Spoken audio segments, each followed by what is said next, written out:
Apa yang kau alami kini mungkin tak dapat engkau mengerti. Satu hal tanamkan di hati, indah semua yang kita mengatanya.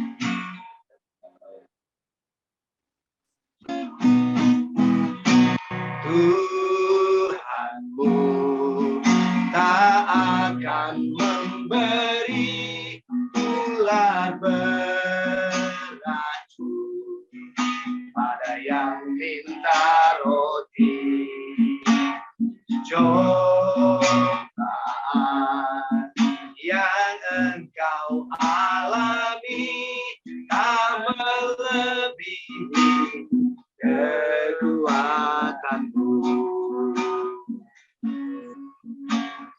Tangan Tuhan sedang merendam suatu karya yang agung mulia.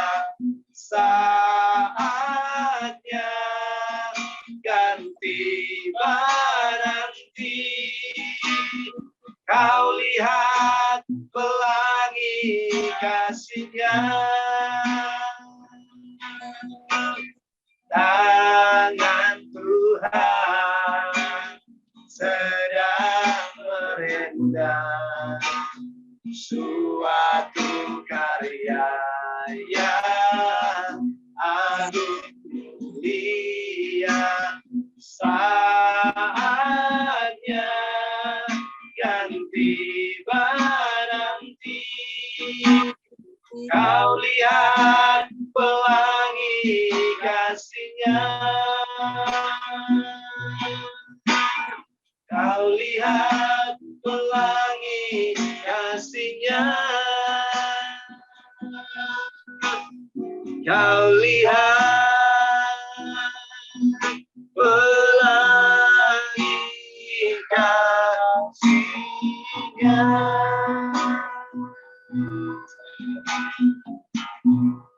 Haleluya, terima kasih Bapak. Mari Bapak Ibu kita siapkan hati kita untuk menerima perjamuan kudus sore hari ini. Terima kasih Tuhan Yesus. Haleluya, Tuhan begitu baik. Dia the only one shepherd. Hari-hari kita akan selalu dibawa ke air yang jernih, sekalipun dalam situasi yang paling sulit. Amin. Kita harus alami sampai di situ. Dalam situasi yang paling sulit, dalam situasi yang paling genting, dalam situasi yang paling berbahaya, Dia tetap membawa kita ke air yang jernih. Amin. Tuhan adalah gembalaku, takkan kekurangan hatiku. Dia menaringkan aku di padang yang berumput hijau. Dia memimpin air yang tenang. Dia menyegahkan jiwaku. Dia menuntun jalan yang benar, oleh karena namanya sekali aku berjalan dalam lembah kegelapan,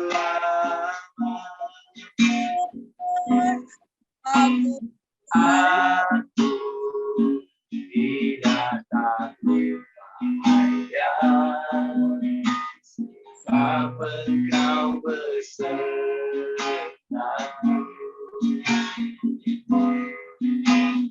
Gadamu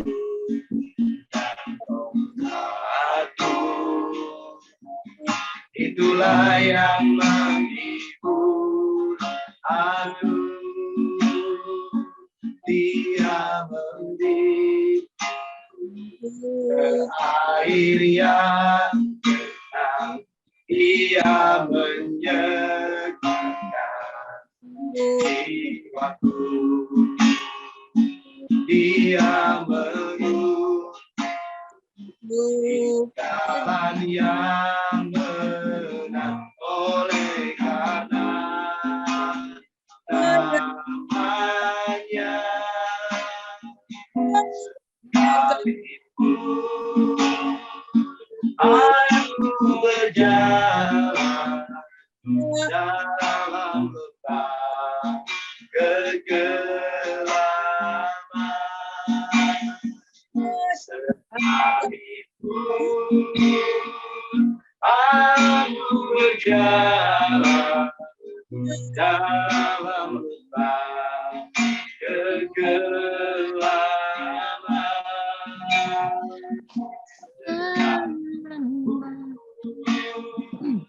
aku berjalan dalam lembah kegelapan.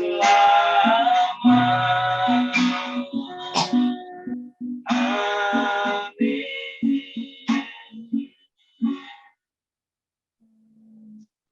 Mari kita pegang sama-sama di tangan kanan kita. Oh, matanya. Jamuan yang adalah tubuh Tapi Yesus. deket banget. Jadi barang siapa dengan cara yang tidak layak makan roti atau minum cawan Tuhan, ia berdosa terhadap tubuh dan darah Tuhan. Karena itu hendaklah tiap-tiap orang memuji dirinya sendiri dan baru sesudah itu ia makan roti dan minum dari cawan itu. Karena barang siapa makan dan minum tanpa mengakui tubuh Tuhan, ia mendatangkan hukuman atas dirinya. Itu sebabnya banyak di antara kamu yang lemah dan sakit, dan tidak sedikit yang meninggal. Kalau kita menguji diri kita sendiri, hukuman tidak menimpa kita. Tetapi kalau kita menerima hukuman dari Tuhan, kita dididik supaya kita tidak akan dihukum bersama-sama dengan dunia. Amin. Sore hari ini kita mau angkat perjamuan ini dengan rasa yang dimerdekakan Tuhan. Mari kita angkat tinggi-tinggi roti perjamuan yang adalah tubuh Yesus Kristus. Sebab apa yang telah kuteruskan kepadamu telah aku terima dari Tuhan, yaitu bahwa Tuhan Yesus pada malam waktu yang diserahkan mengambil roti. Dan sesudah itu ia mengucap syukur atasnya. Ia memecah-mecahkannya dan berkata, inilah tubuhku yang diserahkan bagi kamu. Perbuatlah ini menjadi peringatan akan aku. Mari kita makan dengan ucapan syukur di dalam nama Tuhan Yesus.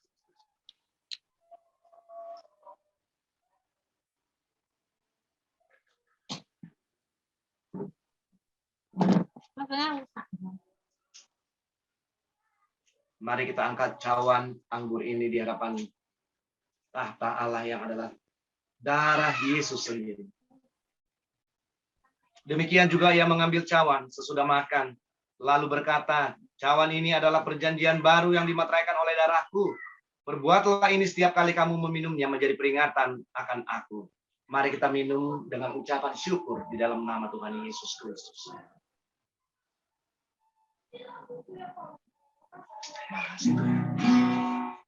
Darahmu Yesus, sucikan aku. Darahmu Yesus, bebaskanku. Darahmu Yesus, ubahkan aku dijadikan baru. Makanya kurang gelap. Darahmu Yesus, sucikan aku. Sama mami jangan mami lebih gelap. Bebaskanku. Darahmu Yesus, ubahkan aku dijadikan baru. Dijadikan baru. Dijadikan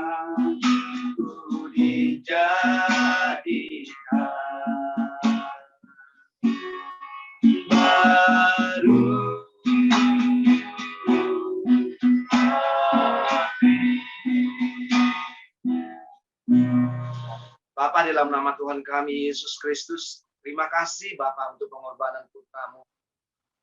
Your beloved son, the only one son. Tapi engkau tidak menyayangkannya Tuhan. Itu sebabnya kau rela memberikan putramu satu-satunya kepada kami, orang-orang yang berdosa. Supaya kami layak, supaya kami dilayakkan, dibenarkan, dan kami boleh memanggil engkau Bapa, ya Abah, ya Bapa. Seperti Yesus memanggilmu Bapa, kami juga memanggilmu Bapa. Karena darah putramu yang tunggal ada di atas kami. Bapak, kami sambut firman-Mu sore hari ini yang akan disampaikan oleh hamba-Mu, Evangelis Arjon Marbun. Biar kiranya Tuhan mengurapi setiap firman yang keluar dari mulut hamba-Mu ini. Dan firman yang keluar dari mulut hamba-Mu ini tidak kembali dengan sia-sia. Namun akan seperti pedang bermata dua dan menerobos setiap hati kami masing-masing dan hati kami diubahkan. Kami siapkan hati kami sebagai tanah yang subur itu Tuhan. Supaya kebenaran firman-Mu akan berbuah 30, 60, bahkan 100 kali lipat. Biar hati kami menjadi tanah yang subur, tanah yang gembur. Di mana firman-Mu dapat bertumbuh dengan sempurna. Di dalam nama Tuhan Yesus Kristus kami sambut firman-Mu. Kita yang percaya pada nama Yesus katakan. Amin.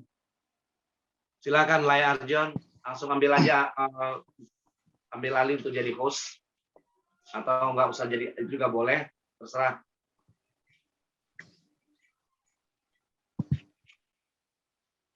Salam, saudara dikasih Tuhan. Shalom. Shalom. Puji nama Tuhan. Hari ini kita boleh kembali beribadah, memuji dan menyembah Tuhan, dan bahkan masuk dalam perjamuan, makan bersama, dan minum bersama. Demikian juga kesaksian yang ada. Terima kasih. Biar itu semua menguatkan kita. Suaranya jelas nggak ya?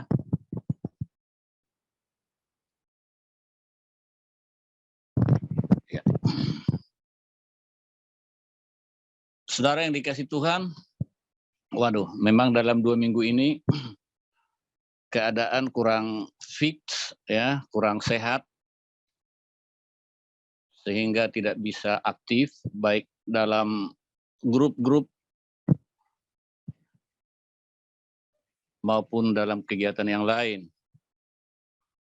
Dan terkhusus pada minggu terakhir ini, saudaraku, wah, hujan lebat di kota Medan, ya, sehingga banjir.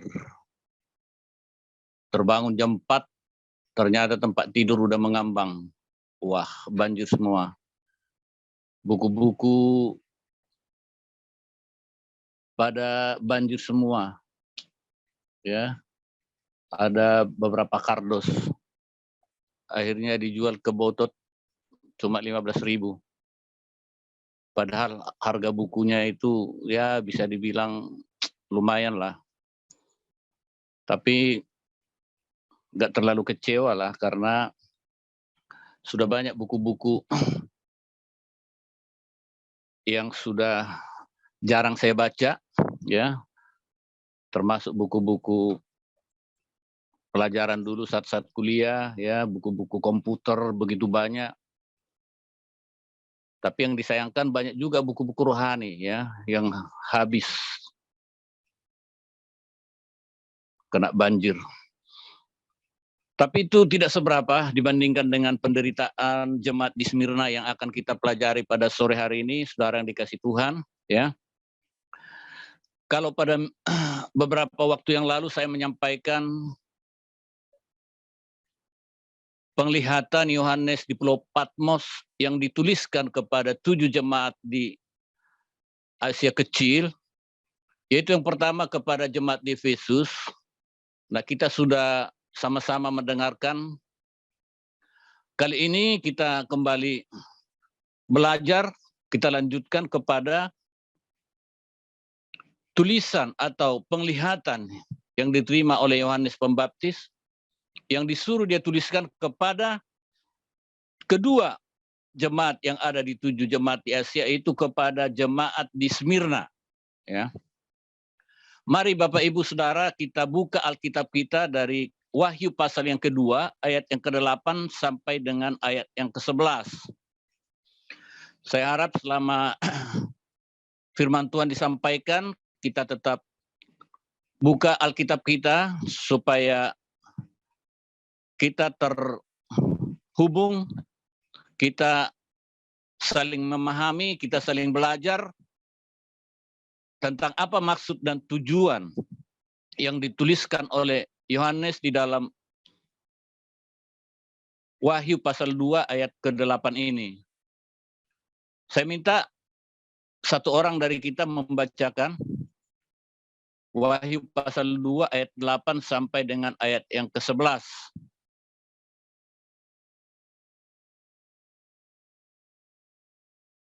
Yang sudah mendapatkan boleh? Wahyu 2 ayat yang ke-8 sampai dengan ayat yang ke-11, demikian firman Tuhan. Dan tuliskanlah kepada malaikat jemaat di Smyrna. Inilah firman yang dari awal dan yang akhir, yang telah mati dan hidup kembali. Aku tahu kesusahanmu dan kemiskinanmu, namun engkau kaya, dan fitnah mereka yang menyebut dirinya orang Yahudi, tetapi yang sebenarnya tidak demikian. Sebaliknya mereka adalah jemaah iblis. Jangan takut terhadap apa yang harus engkau derita. Sesungguhnya iblis akan melemparkan beberapa orang dari antaramu ke dalam penjara supaya kamu dicobai dan kamu akan beroleh kesusahan selama 10 hari.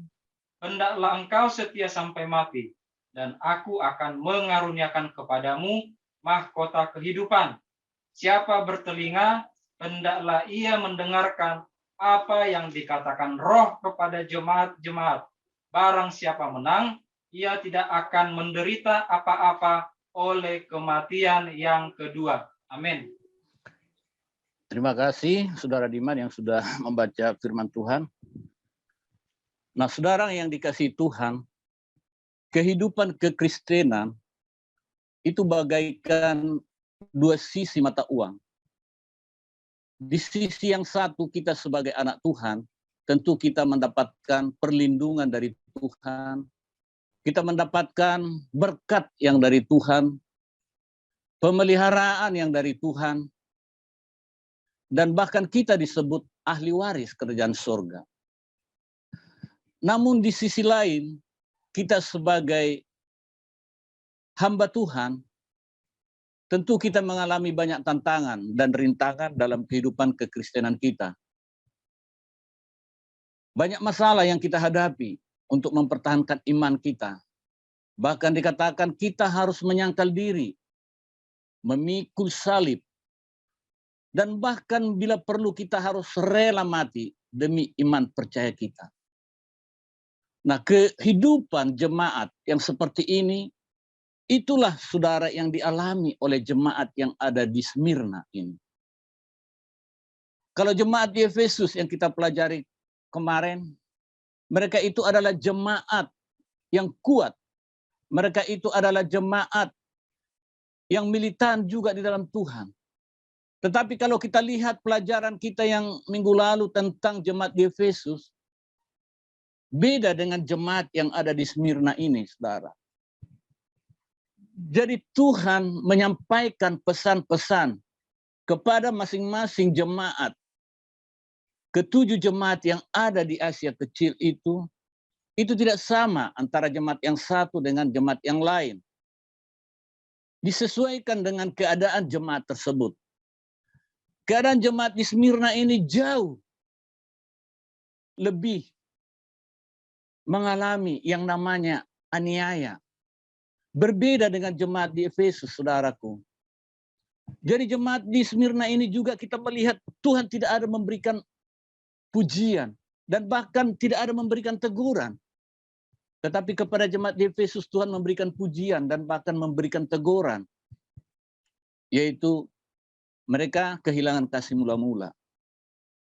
Nah, latar belakang kota Smyrna tidak jauh beda dengan latar belakang kota Efesus, saudara. Kota Efesus itu kota yang maju. Demikian juga kota Smyrna ini. Dan bahkan dikatakan kota Smyrna ini adalah suatu kota yang indah. Namun demikian, saudara yang dikasihi oleh Tuhan, pernah suatu ketika kota Smyrna ini hancur lebur, saudara. Hampir tidak ada lagi. Tetapi pada zaman Kaisar Iskandar Zulkarnain, kota ini dibangun kembali. Dan kembali ditata begitu indah, begitu luar biasa, sehingga sangat dikagumi oleh dunia. Nah, berbicara tentang Smyrna, kalau saudara melihat Alkitab aslinya, yaitu bahasa Yunani, Smyrna ini berasal dari kata smurna, ya, yang artinya mur. Smurna artinya mur. Smyrna dalam bahasa Yunani itu dikatakan smurna ios. Nah, kita tahu apa itu mur. Mur itu adalah sesuatu bahan yang cukup mahal, ya, yang nilainya sangat berharga. Pernah ya dipersembahkan kepada bayi Yesus. Ketika orang Majus datang, mereka mempersembahkan kemenyaan emas dan bahkan mur, yaitu Smyrna. Ya, jadi Smyrna itu sama dengan mur. Kalau mur, Bapak Ibu Saudara, kalau kita gigit, ya, rasanya apa? Itu rasanya pahit, saudara. Jadi kapan mur ini mengeluarkan aroma yang bau, aroma yang wangi, saudaraku? Mur ini akan mengeluarkan aroma yang enak dihirup ketika dia dihancurkan. Ketika dia dibakar, maka dia akan mengeluarkan aroma yang indah, aroma yang enak dicium. Nah, demikian kehidupan jemaat di Smyrna ini. Pahit, tetapi mengeluarkan aroma yang wangi, Bapak Ibu Saudara. Jadi tidak kebetulan arti daripada Smyrna ini yaitu mur, yang pahit tetapi mengeluarkan yang wangi, ditujukan kepada jemaat yang ada di Smyrna. Saudara yang dikasih oleh Tuhan, kita belajar, saya pun juga belajar tentang pesan Tuhan kepada jemaat yang ada di Smyrna ini. Karena ketujuh jemaat ini adalah gambaran jemaat, baik pada zaman itu dan baik pada zaman sekarang. Jadi ketika kita belajar dari tulisan atau nubuatan ini disampaikan kepada masing-masing jemaat, maka kita akan bisa lebih memahami di mana letak, di mana posisi kita, jemaat yang mana kita. Nah, di sini dikatakan di ayat yang ke-8, dan tuliskanlah kepada malaikat jemaat di Smyrna. Inilah firman dari yang awal dan yang akhir, yang telah mati dan hidup kembali. Dikatakan inilah firman dari yang awal dan yang akhir. Kalau kepada jemaat di Efesus, Tuhan menyatakan dirinya sebagai yang memegang ketujuh bintang, artinya apa? Yang memelihara hamba-hambanya. Tetapi kepada jemaat Smyrna, Tuhan menyatakan dirinya sebagai yang awal dan yang akhir. Artinya apa? Tuhan sedang menjelaskan, sebelum sesuatu ada, dia sudah ada. Dan setelah segala yang diciptakan tiada, dia tetap ada. Tuhan sedang berbicara tentang kekekalan. Dialah yang alfa dan omega. Dia yang awal dan yang akhir. Sementara manusia akan mati. Nah, inilah perkenalan yang disampaikan oleh Tuhan kepada jemaat di Smyrna. Dan dikatakan lagi yang telah mati dan hidup kembali. Seolah-olah menyatakan kepada jemaat Smyrna, engkau harus setia sampai mati. Tetapi yakinlah, sebagaimana aku mati dan hidup kembali, demikian kiranya engkau jemaat di Smyrna. Ketika engkau mengalami aniaya, siksaan, dan bahkan mati, maka engkau kelak akan hidup kembali dan bersama-sama dengan aku di dalam kekekalan. Inilah pesan yang disampaikan Tuhan Yesus kepada jemaat Smyrna. sekalian memperkenalkan dirinya sebagai yang awal dan yang akhir, Alfa dan Omega. Tidak banyak Tuhan bercakap-cakap dengan mereka yang menyatakan misalnya engkau baik, engkau berjuang dan lain sebagainya.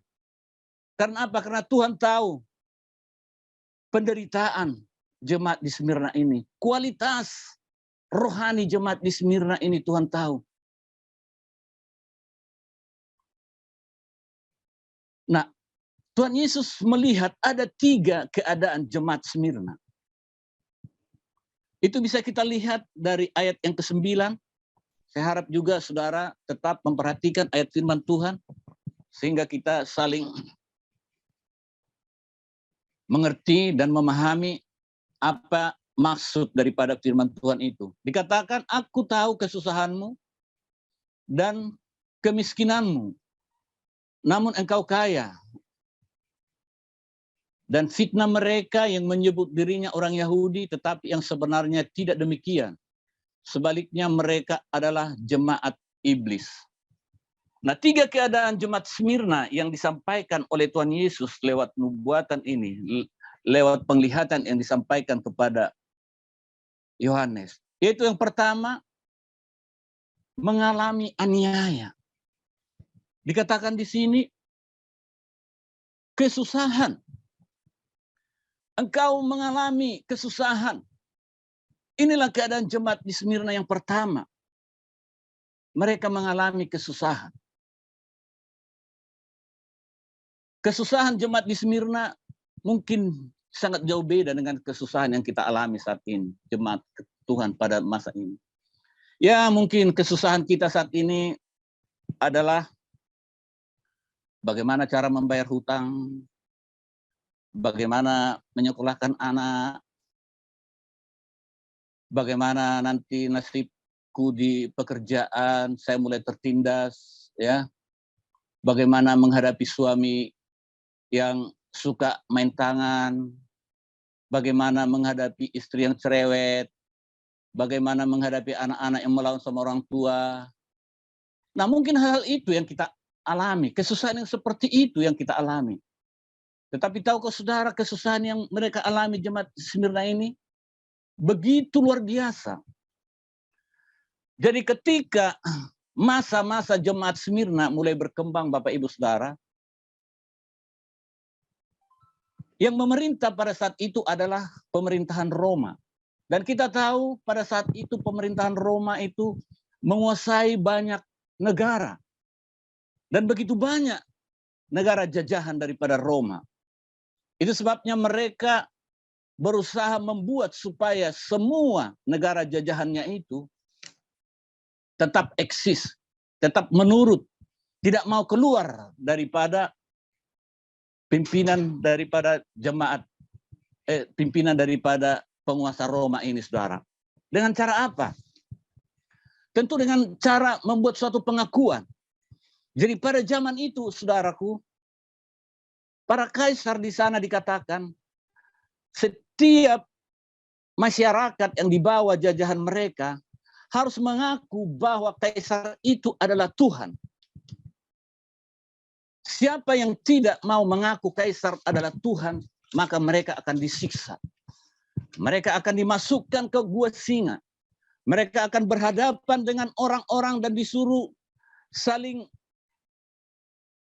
saling berantem satu dengan yang lain.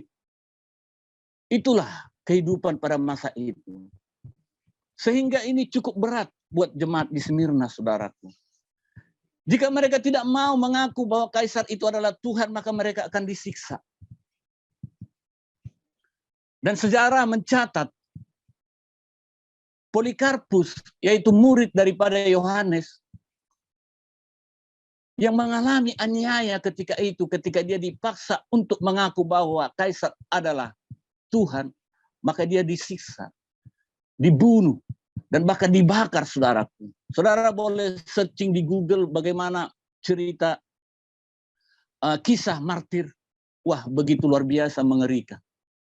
Itulah penderitaan yang dialami oleh jemaat di Smyrna, saudara. Jadi mereka ini adalah jemaat yang berani, setia sampai mati.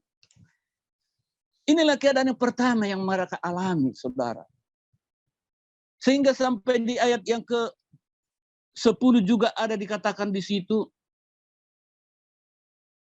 Saya akan bacakan. Sesungguhnya, bagian B-nya, sesungguhnya iblis akan melemparkan beberapa orang dari antaramu ke dalam penjara supaya kamu dicobai dan kamu akan beroleh kesusahan selama 10 hari. Sesungguhnya iblis akan melempar beberapa orang dari antara kamu ke dalam penjara supaya kamu dicobai dan kamu akan beroleh kesusahan selama 10 hari. Nah, pada zaman itu, saudaraku, begitu banyak orang-orang yang mempertahankan imannya mati disiksa, dibunuh dengan sadis, dengan tidak berperi kemanusiaan. Ini adalah suatu nubuat, Bapak Ibu, yang dikatakan di sini. Kamu dicobai dan kamu akan beroleh kesusahan selama 10 hari. Apa maksudnya? Memperoleh kesusahan selama 10 hari. Ketika saya mempersiapkan khotbah ini, Bapak Ibu Saudara, saya coba lihat-lihat file-file saya yang lama. Waktu itu saya membuat cuplikan-cuplikan, saya ambil dari internet, yaitu kisah para martir, saudara. Jadi ada saya buat seperti ini, ya, saya bukukan, itu udah sekitar 5 tahun yang lalu, ya. Cuma saya gali-gali dan saya cek, nggak ikut banjir dia, ya, puji Tuhan. Jadi nggak ikut basah dia.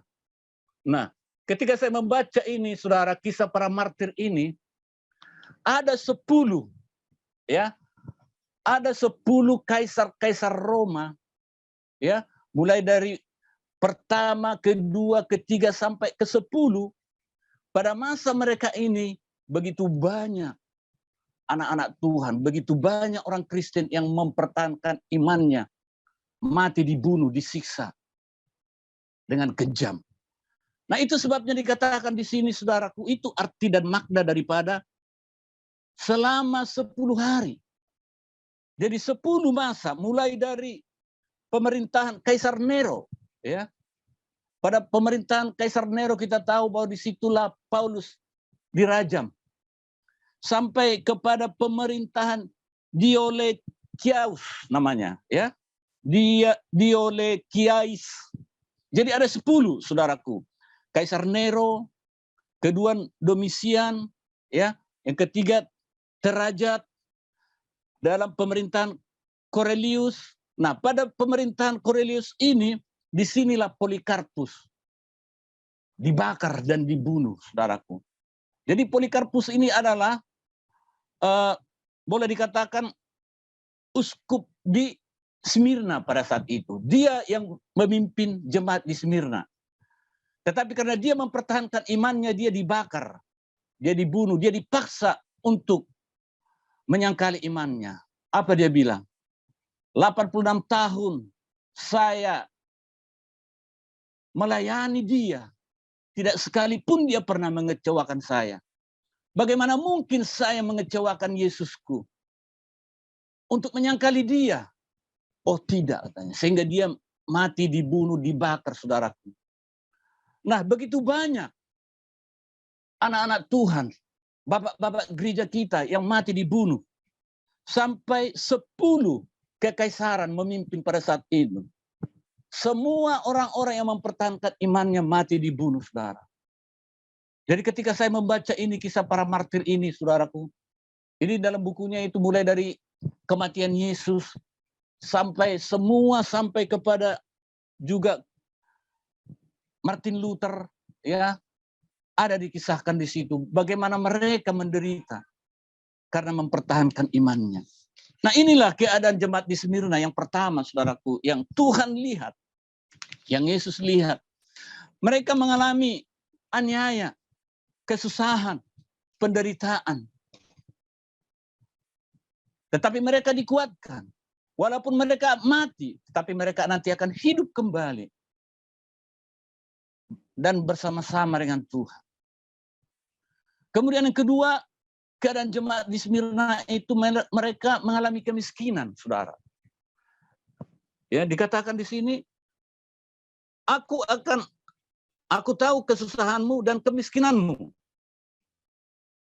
Mereka mengalami kemiskinan bukan miskin secara rohani, tetapi justru betul-betul miskin secara jasmani. Kenapa, saudaraku? Karena mereka mempertahankan imannya.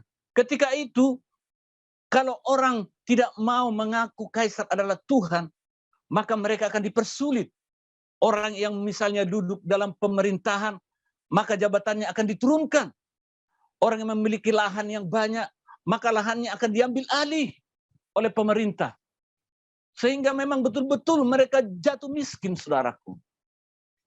Ini yang mereka alami. Bukan miskin secara rohani, tapi betul-betul miskin secara jasmani. Nah demikian Bapak Ibu Saudaraku. Kita juga sebagai jemaat Tuhan terkadang, sebelum kita menjadi orang Kristen, mungkin kita orang yang berada, banyak harta yang kita miliki, banyak kekayaan kita miliki. Tetapi ketika kita menjadi orang Kristen, menerima Yesus sebagai Tuhan dan Juru Selamat kita menjadi jatuh miskin. Itu banyak yang dialami oleh anak-anak Tuhan.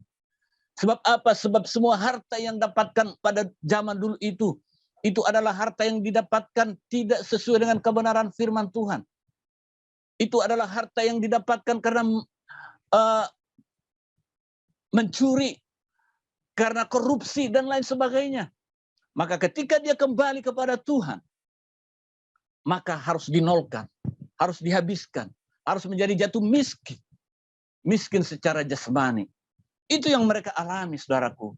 Jika ini saya dan saudara alami dalam hidup ini, saudara jangan kendor. Itu adalah bukti bahwa kita ini sebagai orang yang betul-betul sungguh-sungguh dalam Tuhan. Bukan hanya melihat harta, bukan melihat dari keadaan. Tetapi ketika kita memiliki harta dan ketika kita juga tidak memiliki harta, itu membuat kita semakin melekat dengan Tuhan. Saudara bisa lihat, dan kita lihat pada zaman ini, saudaraku. Orang yang tidak mau kehilangan hartanya. Orang yang masih cinta dengan hartanya. Maka mereka berpijak di dalam dua kaki. Satu kaki dalam mamon dan satu kaki dalam Tuhan. Kemana arah hidupnya? Oleh karena itu lewat jemaat di Smyrna ini yang mengalami penderitaan, bahkan mengalami kemiskinan secara jasmani. Ini menjadi pelajaran buat kita. Sehingga kita tidak berkecil hati. Ketika segala sesuatu yang ada kita miliki pada zaman dulu, sekarang sudah habis. Saudara dan saya tetap kuat di dalam Tuhan. Amin. Paulus berkata, apa yang kumiliki, apa yang kuanggap dulu sebagai sesuatu yang berharga, itu kuanggap sampah karena pengenalan akan Tuhan. Jadi pengenalan akan Tuhan, pengenalan akan Kristus, itu jauh lebih mulia, saudaraku, dari apa yang kita miliki harta di dunia ini. Tuhan pasti memelihara kehidupan kita. Walaupun semuanya sudah tidak ada. Tetapi percayalah, pemeliharaan Tuhan sempurna dalam hidup kita, saudara. Apalagi keadaan yang mereka alami, jemaat di Smyrna ini, saudara. Mereka jemaat yang difitnah. Mereka sudah melakukan hal yang baik. Mereka sudah melakukan sesuatu yang benar. Tetapi mereka difitnah. Siapa yang memfitnah? Justru teman, justru sesama orang Kristen yang ada di jemaat Smyrna itu yang memfitnah mereka, saudara. Dikatakan di situ, dan fitnah mereka yang menyebut dirinya orang Yahudi, yang menyebut dirinya orang yang mengenal Tuhan, yang menyebut dirinya orang Kristen, yang menyebut dirinya rajin ke gereja. Justru itulah yang memfitnah jemaat yang benar yang ada di Smyrna ini, saudara. Dikatakan tetapi yang sebenarnya tidak demikian, sebaliknya mereka adalah jemaat iblis. Dari dulu, saudaraku, jemaat iblis sudah ada di dalam gereja. Mereka masuk di dalam komunitas kekristenan, saudara. Mereka masuk di dalam kumpulan gereja. Dan dari dulu kalau saudara membaca sejarah, bagaimana kelicikan daripada yang itu, ya kita sama-sama tahu, ya masuk ke dalam setiap lini untuk mempengaruhi orang-orang Kristen, seolah-olah ajaran yang diberikan adalah ajaran yang benar, tetapi sesungguhnya adalah ajaran yang menyesatkan. Mereka bukan jemaat Kristus yang benar, tetapi mereka adalah justru penyembah-penyembah Lucifer. Justru mereka penyembah iblis, saudara. Nah, itulah yang memfitnah jemaat di Smyrna ini. Mungkin saya dan saudara juga pernah mengalami ketika engkau ada di dalam sebuah komunitas gereja. Engkau sudah melakukan hal yang benar. Engkau sudah melayani dengan sungguh-sungguh. Tetapi justru saudara terdekatmu yang memfitnah engkau. Yang menggosipkan engkau. Dan bahkan yang mengatakan sesuatu yang salah dengan dirimu. Nah, dari dulu saudaraku sudah ada yang namanya musuh dalam selimut. Itu sebabnya kita harus melekat dengan Tuhan. Itu sebabnya manusia roh kita harus semakin kuat di dalam Tuhan. Sehingga ketika orang memfitnah kita, kita tidak akan membalas dengan memfitnah mereka. Tetapi ketika kita mendapatkan fitnaan, maka saudaraku kita teringat bahwa jemaat mula-mula juga mengalami hal yang sama. Bahwa salah satu dari 7 jemaat di Asia kecil yang Tuhan surati, yaitu jemaat di Smyrna, sudah mengalami hal yang sama. Begitulah takdir orang Kristen, Bapak Ibu Saudara. Jadi bukan hanya sisi bahwa kita anak Tuhan, kita mengalami sukacita, damai sejahtera, pemeliharaan, kebahagiaan. Tetapi kita tidak boleh tutup mata kepada sisi yang lain sebagai hamba, sebagai orang yang harus bertanggung jawab dengan iman kita. Lawan kita bukanlah darah dan daging, tetapi pemerintah-pemerintah, penguasa-penguasa di udara, roh-roh jahat, dan bahkan orang-orang terdekat yang tidak sungguh-sungguh dalam Tuhan. Itulah yang menjadi lawan kita. Mereka dipakai oleh iblis untuk menyerang keimanan kita. Jika itu terjadi dalam hidup saya dan saudara, apa respon saudara? Apakah engkau sama dengan dunia? Membalas kejahatan dengan kejahatan? Jika ditampar pipi kiri, maka tonjok perutnya. Pembalasan itu haknya Tuhan, saudara. Jadi sisi yang satu ini tidak boleh kita lupakan sebagai orang Kristen. Penderitaan. Maka dikatakan Paulus juga, kamu diberikan anugerah bukan hanya keselamatan. Saya dan saudara diberikan anugerah bukan hanya keselamatan. Tetapi kita diberi anugerah, yaitu penderitaan.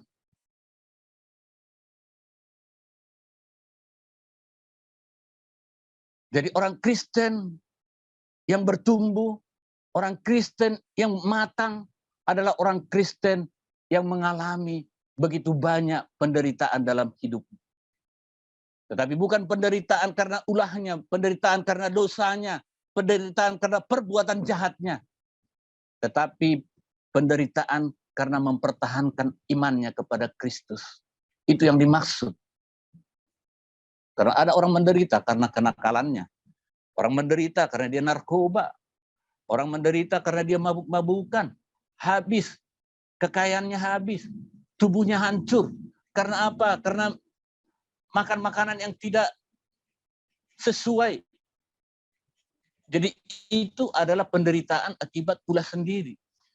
Tapi yang dimaksud di sini, yang jemaat Smyrna alami adalah penderitaan karena mereka mempertahankan iman kepada Yesus Kristus.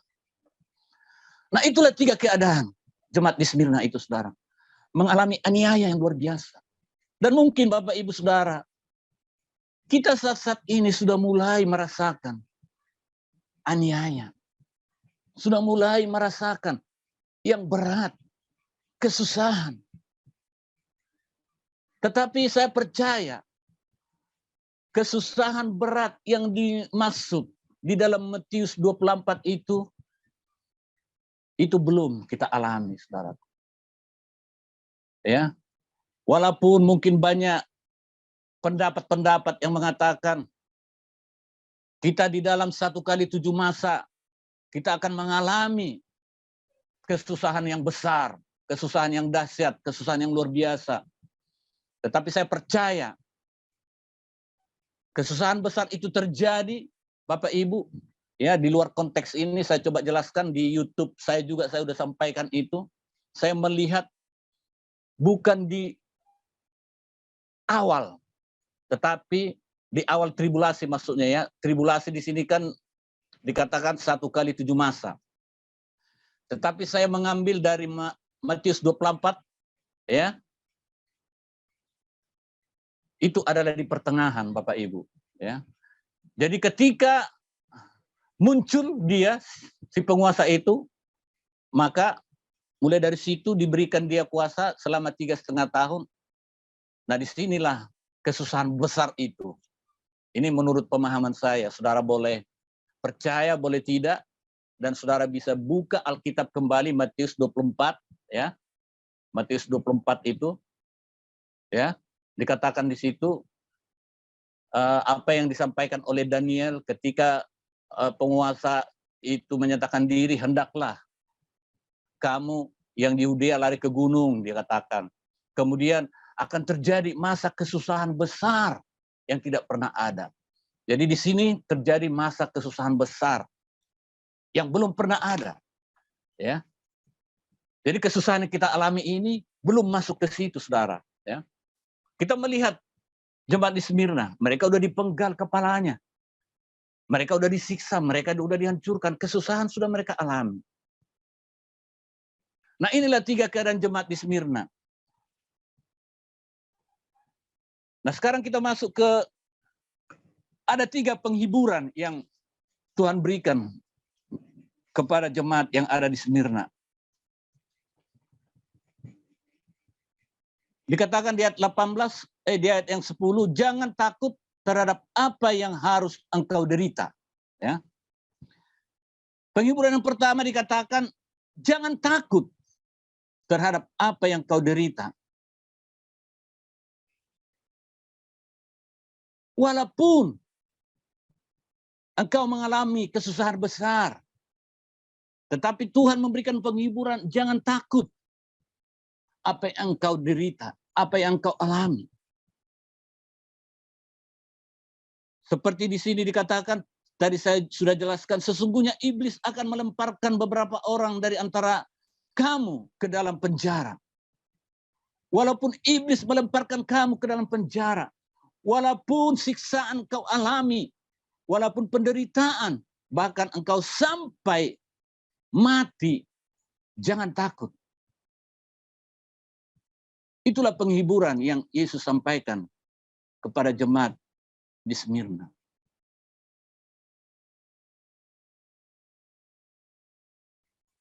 Dikatakan, dicobai dan kamu akan beroleh kesusahan selama 10 hari. Tadi saya sudah jelaskan makna beroleh kesusahan selama 10 hari. Dan itu yang dialami oleh jemaat Tuhan. Sejak jemaat mula-mula sampai saat ini, yaitu kesesakan, yaitu penganiayaan. Tetapi Tuhan berkata, jangan takut.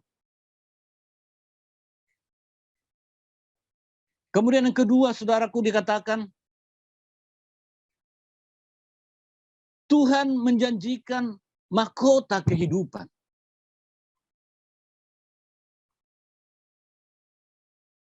Di ayat 10b ini dikatakan,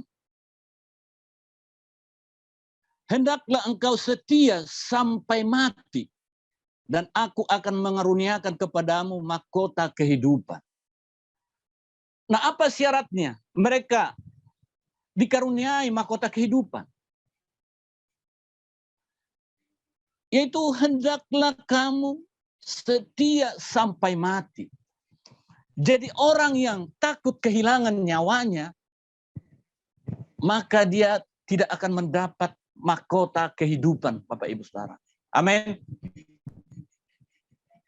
Orang yang takut kehilangan nyawa, dia akan kehilangan nyawanya. Dia akan mati. Tapi orang yang tidak takut kehilangan nyawanya, oleh karena Kristus, dia akan mendapatkannya. Makanya di sini dikatakan penghiburan kepada jemaat di Smyrna, aku akan menjanjikan mahkota kehidupan kepada engkau apabila engkau setia sampai mati. Jadi kisah daripada mati martir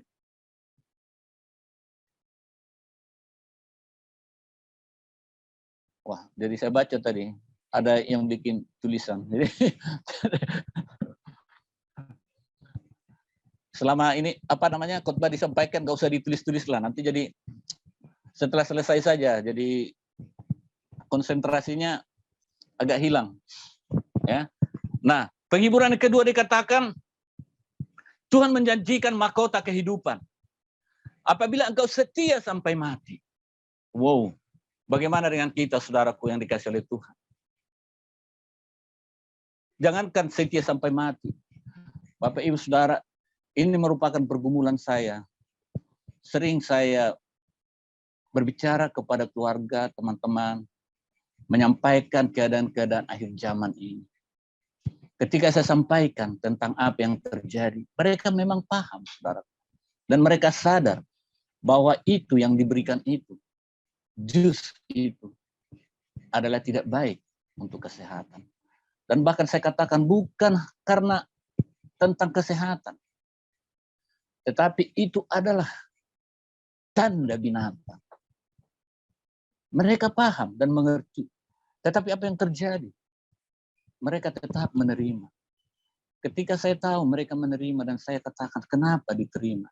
Apa yang mereka katakan? Oh, saya nggak bisa kerja lagi. Oh, saya nggak bisa pergi melihat anakku di wisuda. Waduh, saya sangat sedih, Bapak Ibu Saudara. Boro-boro menyerahkan nyawa. Posisi di tempat kerja aja tidak berani untuk melepaskan. Sungguh saudaraku, kita terbeban dengan banyak orang yang tidak mau terlepas dari ikatan mamun, yang tidak mau terlepas dari ikatan posisi dalam pekerjaan. Aku terpaksa menerima, kalau enggak saya dipecat dari pekerjaan. Jemaat di Smyrna ini, bahkan nyawanya rela untuk diberikan demi mempertahankan iman kepada. Nah, inilah penghiburan yang kedua yang diberikan oleh Tuhan kepada jemaat di Smyrna. Yaitu Tuhan menjanjikan mahkota kehidupan mereka. Kemudian yang ketiga, saudaraku, tidak menderita oleh kematian yang kedua. Ini janji Tuhan kepada jemaat di Smyrna. Bukan hanya dijanjikan mahkota kehidupan, tetapi orang yang setia sampai mati, mereka tidak menderita oleh kematian yang kedua.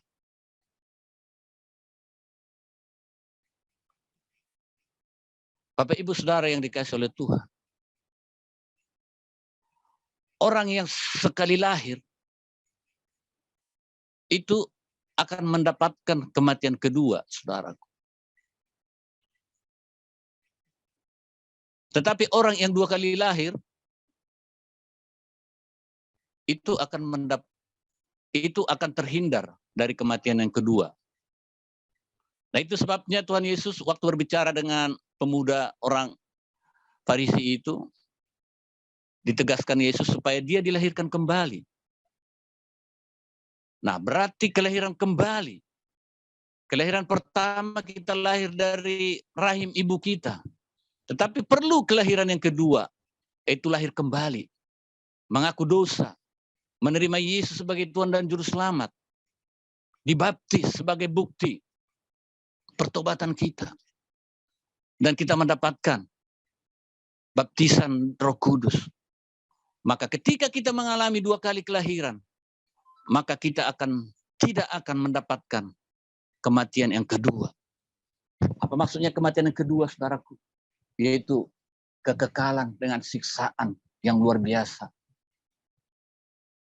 Nah, zaman akhir ini kita melihat berlomba-lomba orang masuk ke dalam siksaan, ke dalam kematian yang kedua, tanpa memiliki hikmat yang benar dari Tuhan. Mereka tidak sadari, mereka sedang berjalan kepada kematian yang kedua. Ini tugas saya dan saudara, membawa banyak jiwa, memotivasi banyak jiwa untuk mereka kembali datang kepada Tuhan. Nah, inilah keadaan jemaat yang di Smyrna, saudaraku. Sebagaimana yang saya katakan tadi, berbeda dengan jemaat yang ada di Efesus. Jadi 2 jemaat yang ada di Asia Kecil, kita sudah pelajari, Bapak Ibu Saudara. Sehingga kita bisa dapat aplikasikan dalam kehidupan kita sebagai jemaat Tuhan. Bagaimana posisi kita saat ini? Apakah kita sebagai jemaat di Efesus atau kita sebagai jemaat di Smyrna? Tuhan lebih tahu keadaan kita. Tuhan lebih tahu posisi kita. Sehingga Bapak Ibu Saudara yang dikasihi Tuhan, kita boleh belajar dari keadaan ini. Kita boleh belajar dari apa yang disampaikan oleh Yohanes terhadap jemaat di Smyrna ini, Bapak Ibu Saudara. Nah, demikian firman Tuhan yang bisa saya sampaikan buat kita pada sore hari ini. Tidak panjang lebar, tapi intinya Bapak Ibu Saudara, kita sudah 2 pelajaran ya dari 7 jemaat di Asia Kecil. Saya berharap hal ini menambah iman percaya kita kepada Tuhan Yesus. Ketika kita mengalami seperti apa yang dialami oleh jemaat di Smyrna, penderitaan, fitnah, ya, kemiskinan karena mempertahankan iman, maka mari kita maju seperti jemaat Smyrna. Kita tetap setia mengiring Tuhan, setia sampai mati, bahkan rela mengorbankan jiwa dan raga kita demi mempertahankan iman kita kepada Tuhan. Haleluya. Amin. Saudara diberkati lewat firman Tuhan hari ini. Amin. Saya sungguh diberkati juga Bapak Ibu Saudara lewat kebenaran firman Tuhan ini. Sehingga ketika saya belajar, saya introspeksi diri. Saya ini belum seberapa penderitaan yang saya alami dibandingkan dengan penderitaan yang dialami oleh jemaat Smyrna.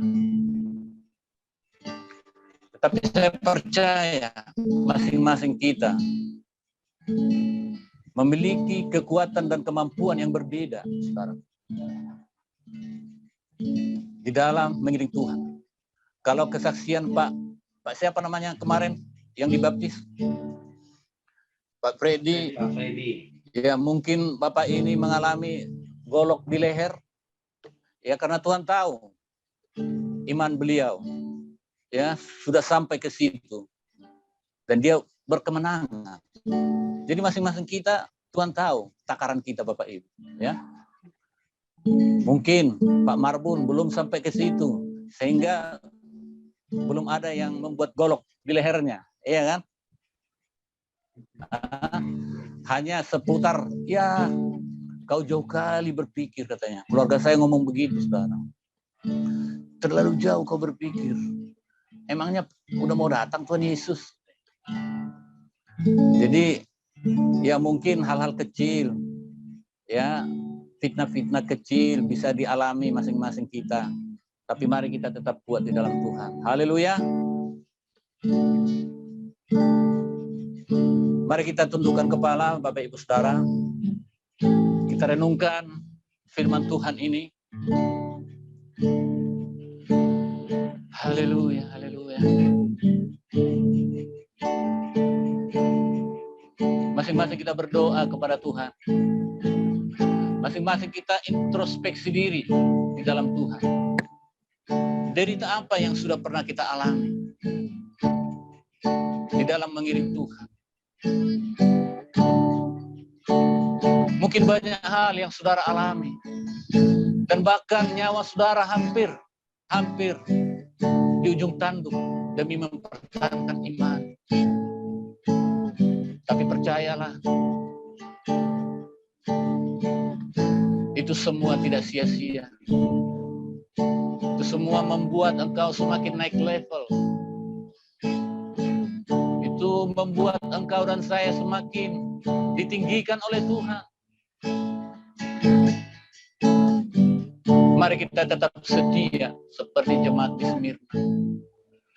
Apapun yang kita alami, baik dari keluarga kita, dari ayah kita, dari ibu kita, dari keluarga terdekat kita yang sudah menjauh dari kita, yang bahkan sudah meninggalkan kita. Jangan engkau berkecil hati, sebab derita yang engkau alami tidak seberapa dibandingkan dengan mahkota kehidupan yang telah Tuhan siapkan bagi saya dan saudara. Haleluya. Oh, haleluya. Kiranya firman Tuhan ini menjadi kekuatan dalam hidup kita masing-masing. Yang membuat kita semakin melekat dengan Tuhan. Dan yang memberikan kekuatan kepada kita sehingga kita tidak memiliki rasa takut di dalam mengiring Tuhan. Sebab roh yang ada dalam kita jauh lebih besar daripada roh yang ada dalam dunia ini. Jika Allah di pihak kita, siapakah lawan kita? Oh, tidak ada. Doa dan doa. Itulah yang terus kita panjatkan kepada Tuhan. Kita doakan bangsa kita. Kita doakan para pemimpin ini supaya Tuhan berperkara bagi mereka. Dan kita doakan jika Tuhan izinkan terjadi sampai 2024, maka biarlah pemimpin yang takut akan Tuhan berdiri atas Indonesia. Oh, haleluya. Haleluya, haleluya.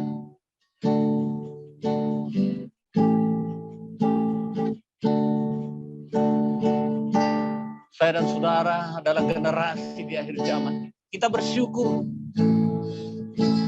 Kita ini generasi yang boleh melihat bahwa pada generasi kita inilah Tuhan Yesus datang. Dan saya percaya dan amat percaya itu. Haleluya. Biarlah lagu pujian ini yang memberikan kekuatan bagi kita. Kita terus maju di dalam Tuhan. Tanda-tanda telah nyata, hujan akhirlah tiba.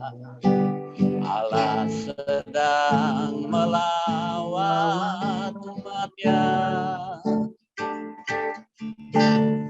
Adang telah mengundi, siap untuk dituai.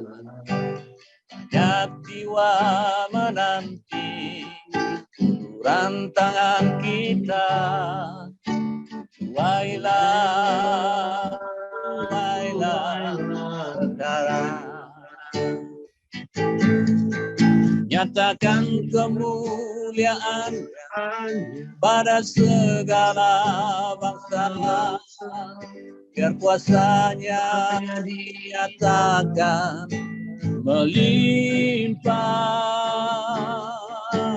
Bangkitlah gereja Tuhan, pandang sekelilingmu. Generasi ini selamatkan ya Tuhan. Ini doaku. Nyatakan kemuliaan pada segala bangsa, biar kuasanya dinyatakan melimpah. Bangkitlah gereja Tuhan, pandang sekelilingmu. Generasi ini selamatkan ya Tuhan. Ini doaku. Indonesia ini selamatkan ya Tuhan. Ini doaku.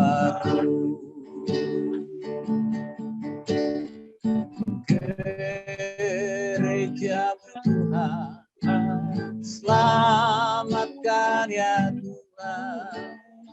Ini doaku. Haleluya Tuhan. Terima kasih Bapak, inilah doa dan permohonan kami kepadamu Tuhan. Generasi ini selamatkan ya Tuhan. Begitu banyak orang yang berbondong-bondong menuju kebinasaan Tuhan. Kami berdoa Tuhan, biar belas kasihan-Mu terjadi buat bangsa dan negara kami. Biar belas kasihan-Mu terjadi buat jemaat-jemaat Tuhan dimanapun berada pada saat ini Tuhan. Bagi domba-domba-Mu yang tersesat Tuhan, mari Tuhan jamah mereka. Mari Tuhan selamatkan mereka untuk mereka keluar dari tempat pembinasa. Mereka keluar dari tempat yang menuju kepada maut, ya Tuhan. Ini doa kami pada sore hari ini kepadamu Tuhan. Sehingga bangku-bangku yang telah Tuhan siapkan dalam perjamuan itu Tuhan kembali terisi Bapak. Karena mungkin sudah banyak yang kosong ya Tuhan. Dan kami berdoa untuk tempat-tempat maksiat, untuk tempat-tempat yang melakukan banyak dosa-dosa. Boleh bangkit orang-orang yang bertobat untuk datang kepada Tuhan. Orang-orang yang selama ini tidak mau menerima Engkau sebagai Tuhan dan Juru Selamat, yang bahkan menghina kepada Engkau. Biarlah hari-hari ini mereka menemukan Yesus, menemukan Tuhan yang sesungguhnya dalam kehidupan mereka. Terima kasih Bapak yang baik. Kami sungguh bersyukur buat sore hari ini mendengarkan sabda-Mu lewat pesan yang Tuhan sampaikan kepada jemaat di Smyrna, yaitu jemaat yang pahit tapi membuat keharuman. Di saat mereka mengalami kepahitan, siksaan, justru disitulah keharuman kekristenan itu bangkit. Ketika umat-Mu mengalami siksaan dan penderitaan, justru disitulah kerajaan Allah semakin ditegakkan. Terima kasih Bapak yang baik. Kami percaya Tuhan, segala sesuatu yang ada di bawah kendalinya Tuhan. Aku berdoa buat setiap kami yang mendengarkan firman ini, jemaat Singa Yehuda yang hadir seberapapun saat ini Tuhan. Biarlah Tuhan meteraikan firman ini bagi mereka. Sehingga firman ini boleh mereka lakukan dalam kehidupan. Sehingga kami bukan hanya pendengar-pendengar Tuhan. Bahkan pengkritik-pengkritik. Tetapi kami adalah pelaku-pelaku firman Tuhan. Di dalam nama Yesus. Baik orang yang akan mendengarkan YouTube firman ini. Mereka dibukakan hati mereka.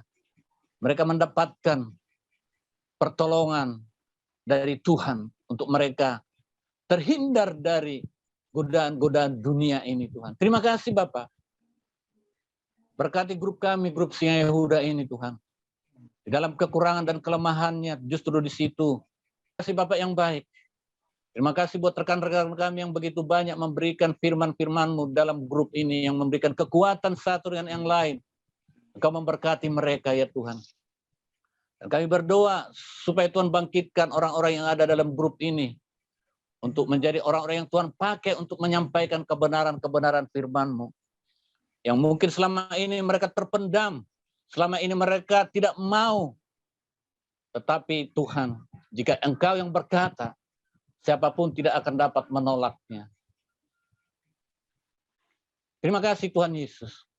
Terpuji-pujilah Engkau Bapa kekal sampai selama-lamanya. Dalam nama Tuhan Yesus, hamba berdoa dan mengucap syukur. Haleluya.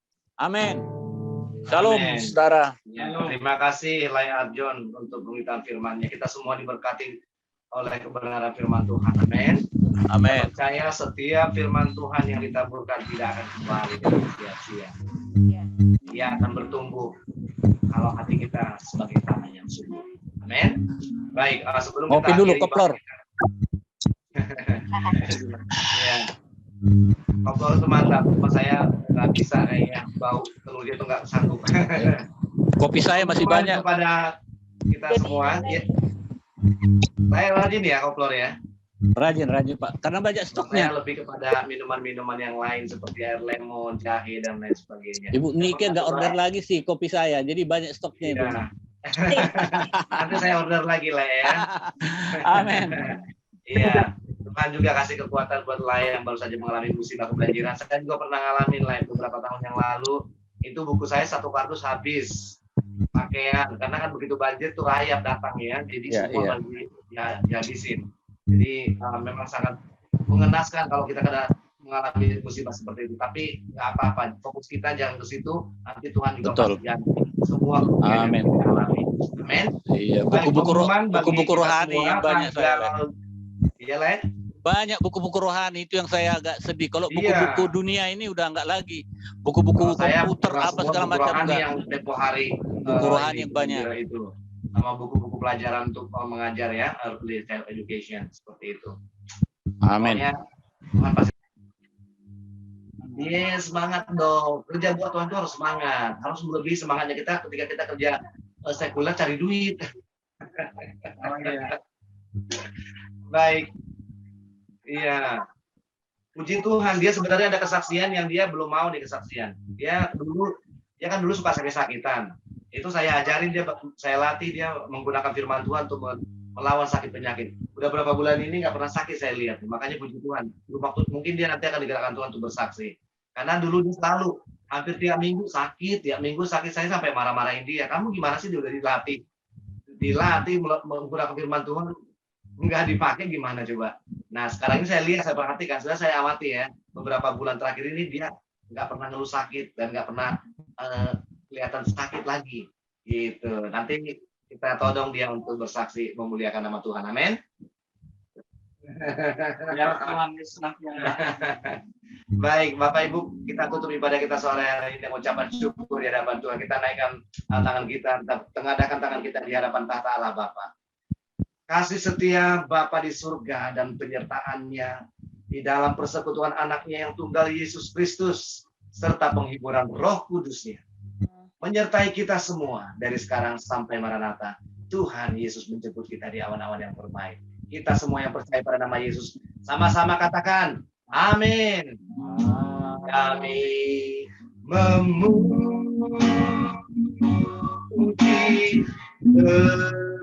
kebesaran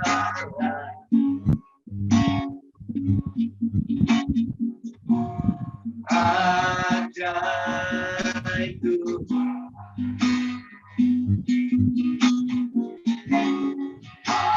ajaib Tuhan. Kami memuji kebesaran ajaib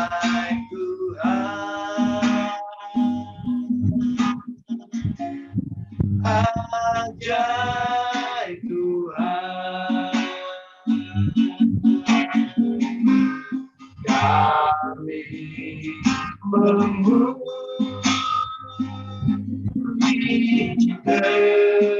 kebesaran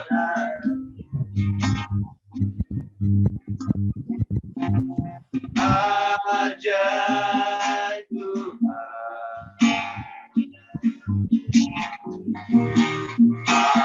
ajaib Tuhan. Kami memuji kebesaran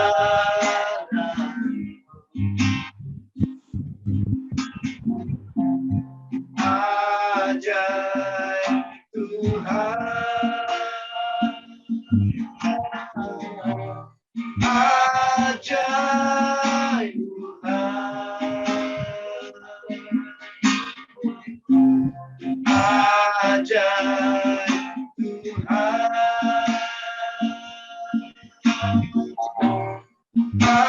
ajaib Tuhan,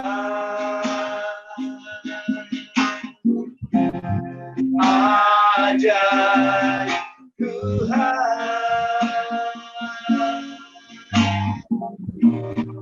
ajaib